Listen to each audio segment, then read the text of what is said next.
During October, I visited Universal Studios Hollywood and got to hang out in the world of Springfield.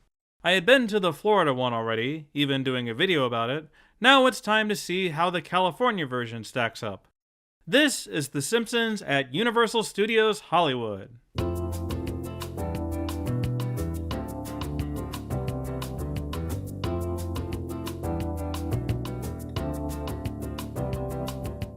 At first glance, the Simpsons area at Universal Hollywood looks like they just copy and pasted the exact same stuff they built in Florida.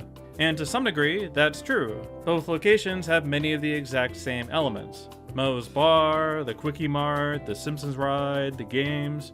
In fact, the Universal Hollywood version of Springfield is missing an entire attraction, the Twirl and Hurl. However, despite this lack of twirling and hurling, this version has some sneaky little improvements with its more compact and centralized layout, and I think some die-hard Simpsons fans might prefer this one more. For example, let's start out by visiting the restaurants. They have a similar lineup between the two parks, of course. The Florida location had these same storefronts, but instead is organized as one centralized food court. There's definitely a convenience factor in being able to move quickly between the Frying Dutchman and Luigi's, but from an immersion standpoint, it's kinda terrible.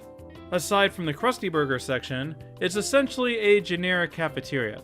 In Hollywood, the restaurants are separated into individual rooms that are connected together. You can walk from Krusty Burger to Moe's Bar to Cletus's without going outside. Separating them into distinct rooms gives them a stronger sense of place, sorta tricking your brain into feeling like you're there. We actually ate lunch at Krusty Burger, so I got to experience this line firsthand. Here's the Krusty Burger menu. They have familiar items like the Clogger, the Mother Nature Burger, the Ribwich, and Sideshow Bob's Footlong. Also the Chicken Caesar Salad, one of my favorite Simpsons references. I ended up ordering a Ribwich and Buzz Cola for a low price of $21. It's really more of a pulled pork sandwich with coleslaw on top. It's not like one big Ribwich patty, but it was still pretty decent, all things considered. Here's how the footlong turned out, as well as the Krusty Burger. The Krusty Burger is really unorganized in terms of getting your order. I mean, just look at this mess. You're just stuck in that giant mob, waiting for them to call out your name, no loudspeaker or anything. I have no idea if I ever contracted the virus before, but if I did, I definitely got it here.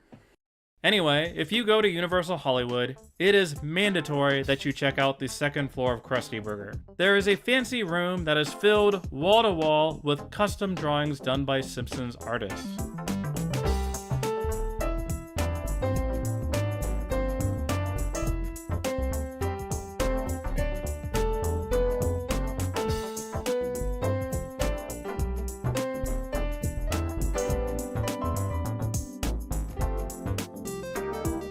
According to director Rob Oliver, this was a late addition to the park, and they had the Simpsons staff come over to do them before it opened.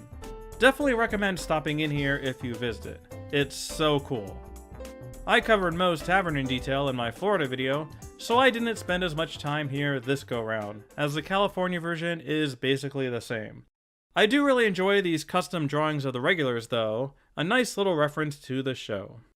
Let's instead go across the street and check out the restaurants on the other side. We've got Phineas Q Butterfat's Ice Cream, complete with ice cream conans for $7. Next door is Luigi's Pizza, which once again has its own separate building with custom decorations. We also have the Suds McDuff hot dog stand. Get it? He's a hot dog. It's kind of weird how they organized these restaurants into this Dufftoberfest themed plaza. You've got these 7 Duffs outside the gate that you can check out, and the Duff Beer Factory in the corner. They connect it with Luigi's and throw Bumblebee Man's food truck in the corner. It's basically the beer and international themed food area. I do like putting Bumblebee Man's truck here instead of it being randomly at the entrance like it was in Florida. I forgot to mention earlier, if you're in the mood for a sweet treat, here's Lard Lad Donuts right at the entrance to Springfield. $9.99 for the Big Pink was a bit too rich for my blood, but you do get a lot of donut for the price. Honestly, I just enjoyed walking around and looking at all the random crap. Above the restaurants, you get a tableau of the nuclear power plant, Springfield Penitentiary, and the elementary school. Here's King Toots, which serves as a hallway between Moe's and Krusty Burger. Chief Wiggum crashed his car outside Herman's Antiques. And for some reason, the siren will periodically go off. I was busy filming, so I forgot to look around, but I wonder if Sideshow Bob is doing something up there. Next up, let's step inside the Quickie Mart and explore the world of Simpsons merch. This shop was ridiculously crowded by the time I got here, and didn't want to shove my way through the line to look at everything back there, but I'll show you as much as I can. I went during the Halloween season, so they had a special seasonal shirt. They've got an assortment of Universal Studios t-shirts, drink sippers, and those creepy yellow plushies of the family. They've got more regular looking plushes of the family too. Here's a whole display dedicated to Itchy and Scratchy. I always like these big yellow shirts with the characters' faces. That Homer one is super charming. They have lanyards, keychains, luggage tags. Over here we have personalized shot glasses and Quickie Mart name tags, and then some personalized keychains. If you've always wanted to know what Duff beer or bottled water tastes like, here is your chance. This whole side seems to be dedicated to the Duff branding. We've got so many drink receptacles, articles of clothing, and signs here. Looking back on it, I really regret not buying this hat. This thing is so Duff man. Oh, cool shorts by the way. Also, now I kinda want those pajama pants too. I'm not even really a beer drinker, but I love the Duff branding for some reason. It really pops, you know? This isn't the only place where you can buy Simpsons merch. You can find some at many shops at Universal. There's one right at the front of the park. The night before, we went to the Universal store at City Walk, and you can find a lot of the same stuff there. Not a bad idea to buy at City Walk if you don't want to carry stuff around the park. I wanted to wear something Simpsons themed to the park, so I ended up buying that charming Homer shirt. In front of the Quickie Mart, Simpsons characters will hang out there and take pictures with guests. Unfortunately, I was busy filming stuff and Bart ended up leaving before I was able to return, but luckily, another familiar face took his spot. I didn't get any footage of this because it happened so fast, but when Homer saw my shirt, he started jumping up and down excitedly and waving me over. I'm seeing double, 4 Homers. Seriously though, that was so adorable. I loved his big hammy reaction to someone wearing his shirt. Very in character for Homer, A+ continuity. Past the Quickie Mart, we have Krusty Land, featuring several carnival games and the star attraction, the Simpsons Ride. I'm not going to go into much detail on the ride this go round, as the California and Florida renditions are basically identical. The entrance and the queue look the same. They have the same waiting area where the characters hang out on monitors, then watching the Itchy and Scratchy safety video. I feel like I've ridden the Simpsons ride so many times to know it by heart, but I still love that ending sequence where Professor Frink is whisking your vehicle through the streets of Springfield.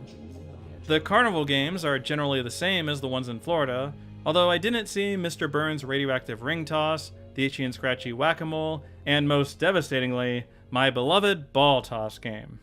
Because of this, I actually had to try something that required some sense of skill. I thought, which of these games will be least humiliating to fail at? I am just terrible at basketball, so this one was a non-starter. Here's a smaller basketball game that is slightly more my speed. I did consider this Homer at the bat game. Shooting those cannons is always a good time. But eventually I settled on Thar She Throws, their variation on the Peach basket game. I bought the full pack of 8 balls for a whopping $18, with the top prize requiring 7 wins. Let's see how I did.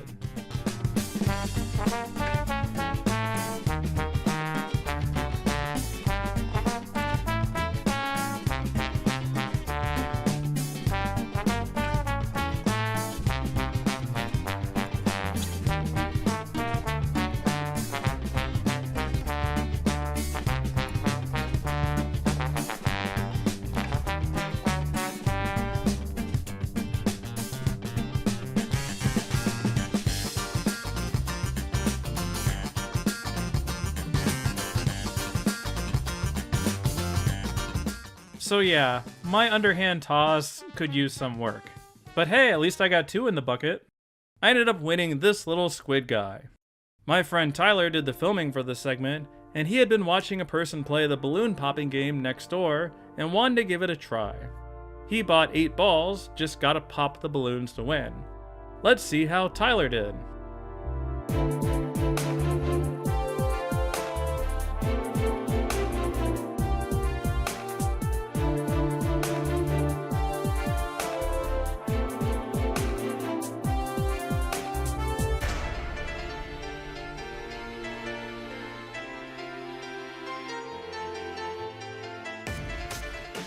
Dang, I got shown up in my own video. Tyler didn't care about the prizes, so he graciously let me, the Simpsons nerd, pick whatever I wanted. Thought about getting the pillow up above, but didn't want to deal with it on the plane, so I decided to go with good old Spider Pig. It's actually a very cute plush, its vacant expression, and most importantly, its posable hair. You can style it in so many different ways. He has so many different looks. Now he gets to join Itchy and Lotso, commemorating my various YouTube projects. Also Lucy. Also Mooncake. God, I have too many stuffed animals. Even though I had already been to the Florida location, I ended up having a really nice time at Universal Studios Hollywood. Honestly, I think I ended up liking this version of Springfield just a teensy bit more.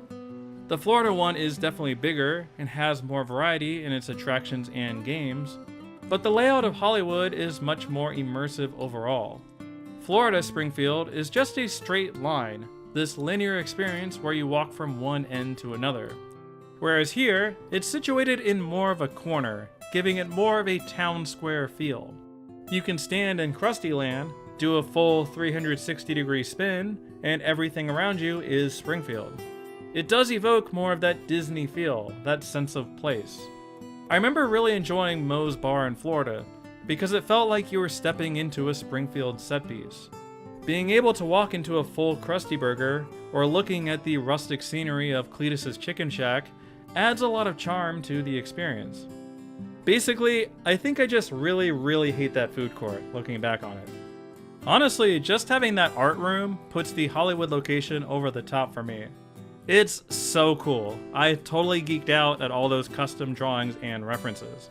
If it wasn't for people just trying to eat their lunch in peace, I would have taken so many more pictures here. My favorites are probably David Silverman's drawings of Sideshow Mel and Krusty in that Al Hirschfeld style. So good. Thanks for coming along on this short tour through Universal Hollywood. Let me know what you thought of the Simpsons Universal experience, either version. If you've been to both, I'd be curious to hear which you all prefer. As for me, my new buddy Spider Pig demands more stuffed animal friends, so I'm gonna go practice my underhand toss some more. As always, thanks for watching.